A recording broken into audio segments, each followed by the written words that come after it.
The parade ground shook beneath the rhythm of boots striking dirt, every step echoing like a drumbeat across the open expanse. Voices rose in unison. Cadence shouted sharp and steady, the sound rolling like thunder across the base. The morning sun beat down against rows of pressed uniforms and polished steel, the air heavy with dust and discipline. At the center of it all stood a single figure who did not quite fit the pattern. Lieutenant Mara Voss held her place in the formation, shoulders squared, chestnut brown hair tucked neatly beneath her cap. She was younger than most around her, beautiful in a way that seemed out of place here, where sweat and grit ruled the day. The whispers began before the line had even settled. They carried like static across the ranks, low enough to be hidden but sharp enough to be felt. She won't last the week. How'd she even get here? Must have been a favor, not merit. Every flick of an eye, every curl of a smirk was aimed at the one difference in their perfect wall of conformity her. Still, Mara stood motionless, her hands steady at her sides, her breathing even. She had heard it all before, and silence was her shield. At the far edge of the field, Colonel Reinhardt paced with hands clasped behind his back, his boots sinking slightly into the dirt as he scanned the rows. He was tall, broad-shouldered, his hair silver at the temples, his jaw sharp as if carved from stone. His reputation was carved even sharper, unforgiving, unyielding, the kind of man who believed fear was the purest form of respect. His gaze swept over the formation until it landed on her, and then it stopped, narrowed, sharpened, like the point of a knife. He walked toward her slowly, each step measured, deliberate, as if the entire field belonged to him alone. The soldiers stiffened, a ripple of anticipation moving down the line. Everyone knew what was coming. Reinhardt didn't bother to hide his disdain. When he reached her, he stopped just close enough that the weight of his presence pressed against her like a wall. "Well," he said, his voice cutting through the hot air, low but edged with scorn. "Lieutenant Voss, I see command finally decided to turn my formation into an experiment." His eyes flicked over her uniform, sharp enough to strip her bare. "Tell me, how long do you think you'll last here before you fold? A week? A day? Or will you faint before we finish morning drills?" Mara's eyes lifted to meet his, calm but unflinching. She said nothing. The silence seemed to irritate him more than any answer could have. His lip curled into something that wasn't quite a smile. He turned slightly, projecting his voice so the entire battalion could hear. "Look closely, gentlemen. This is what happens when politics outrun reason. They send us decoration." A few scattered chuckles broke out, too nervous to be bold but enough to feed his arrogance. Reinhardt let the moment linger, savoring the unease, the public humiliation. Then he turned back to her, lowering his voice again so only she could hear. "You don't belong here," he said, almost a growl. "And I'll see to it that every man under my command knows it." The tension thickened like storm air before lightning. Hundreds of soldiers stood silent now, waiting, watching, caught between obedience and curiosity. Mara still hadn't moved, hadn't flinched, hadn't given him what he wanted. And that more than anything lit the fire in his eyes. His contempt rose, sharper than his words, the kind of contempt that didn't end with talk. He leaned closer, the corner of his mouth twisting. His hand twitched at his side. For the first time that morning, the cadence had stopped. No one was shouting. No one was marching.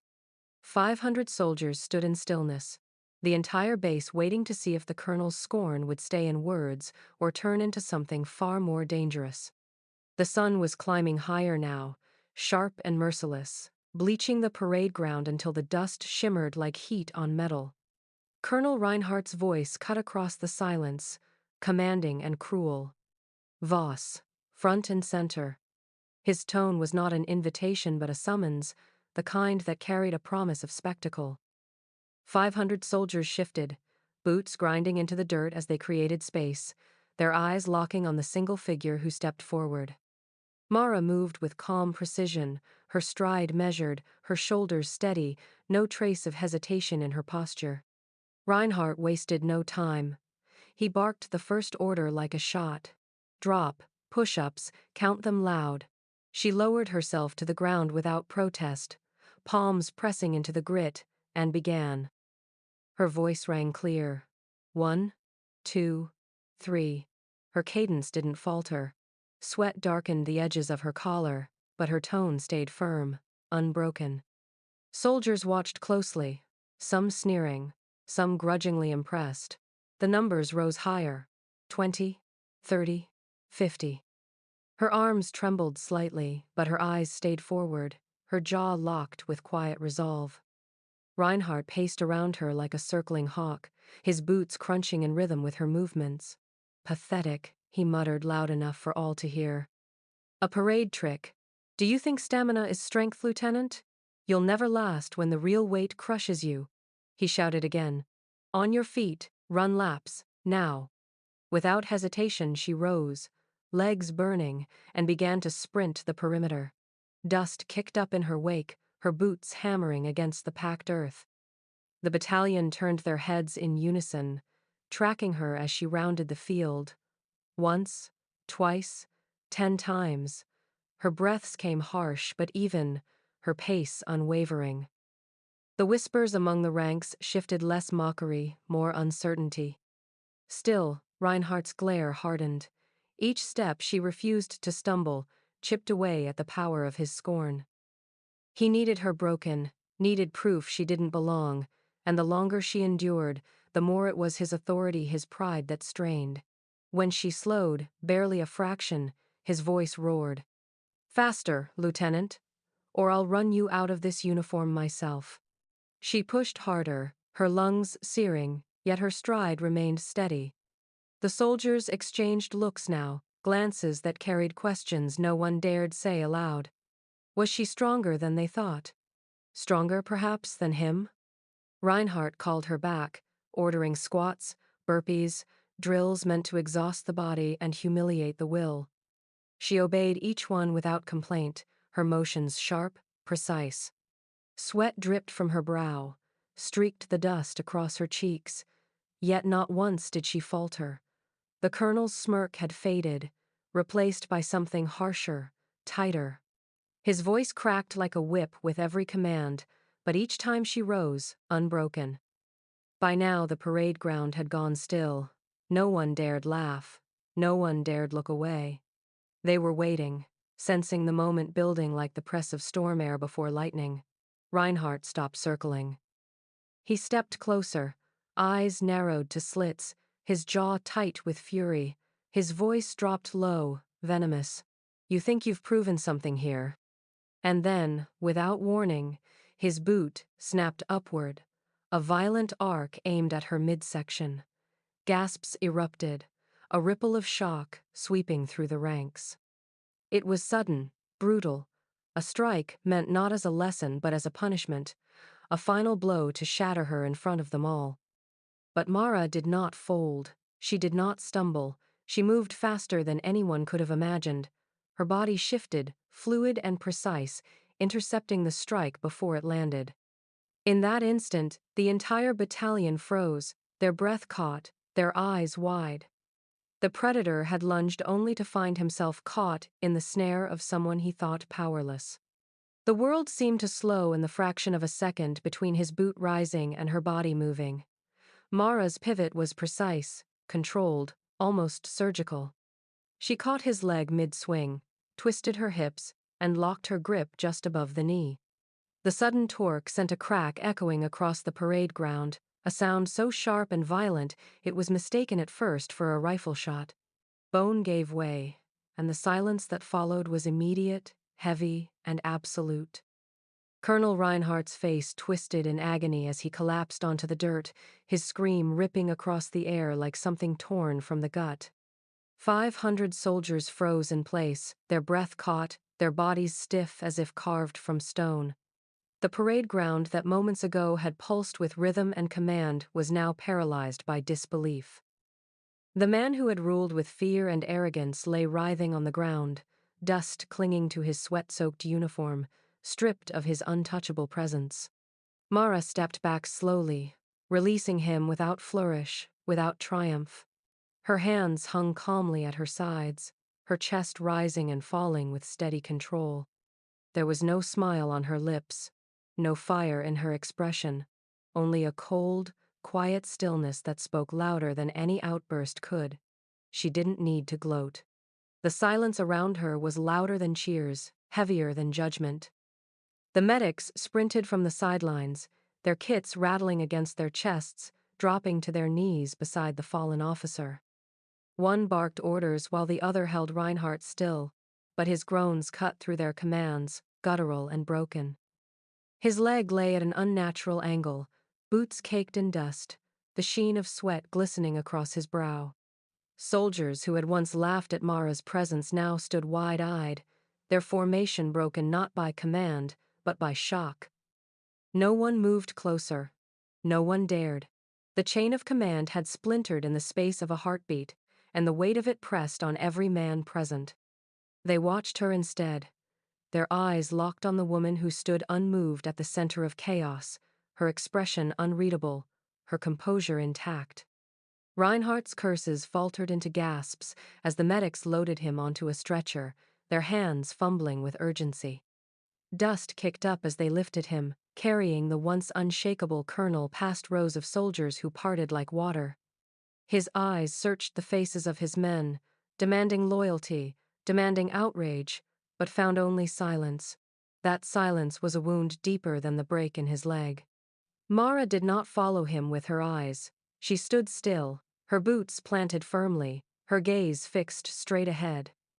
She had not asked for this moment, but she had owned it, and in doing so, shifted the ground beneath all of them. 500 soldiers bore witness, and in their stunned quiet, a truth settled into place fear could bend, arrogance could break, but discipline and strength could not be erased. When the stretcher disappeared beyond the barracks, the commander of the base stepped forward, his face pale beneath the sunday. His voice, when it came, was rough and subdued. Formation dismissed. The words fell flat, stripped of the authority they once carried. No cadence followed, no thunder of boots resumed. Instead, the battalion dispersed in uneasy silence, every soldier glancing back over a shoulder, every mind replaying the sound of bone breaking like a gunshot. Mara remained where she was until the ground cleared. Only when the dust had settled, only when the last whispers faded, did she take one quiet step forward and turn toward the barracks. She walked with the same steady composure she had held all morning, as if nothing had happened, as if the world had not just shifted, but in the eyes of 500 soldiers, it had. The balance of power was no longer his, it was hers. The morning sun spilled across the base in gold, washing over the barracks, the training fields, the parade ground still marked with faint impressions from the day before. Mara Voss arrived as she always did, uniform crisp, boots polished, hair tied neatly beneath her cap. Her stride was steady, her face calm, as if the memory of 500 soldiers watching her dismantle a colonel had been brushed aside, like dust on her sleeve. She carried herself with the same composure she had the day she first walked into this place, though now the air around her seemed to carry a weight of its own. Where once there had been whispers, mocking glances, and smirks hidden behind hands, now there was silence that carried something sharper. Soldiers stood taller when she passed, eyes following her not with ridicule but with a new, uneasy respect. Some, without even realizing it, straightened their posture in her presence. A few saluted without being prompted, their motions quick and almost instinctive. Mara acknowledged none of it. She moved with the same quiet discipline she always had, letting her steps alone carve the path through the crowd. Rumors had already taken root, sprouting like wildfire across the base. They whispered in bunks, in mess halls, in the shade between drills. How she had broken the colonel's leg with a single twist, how she had never flinched despite his cruelty, how the sound of that snap still echoed in their ears long after the dust had settled. Some stories exaggerated, painting her as a weapon too quick to be seen. Others softened it, framing her as a woman who had simply defended herself. But beneath every retelling was the same truth: no one dared doubt her anymore.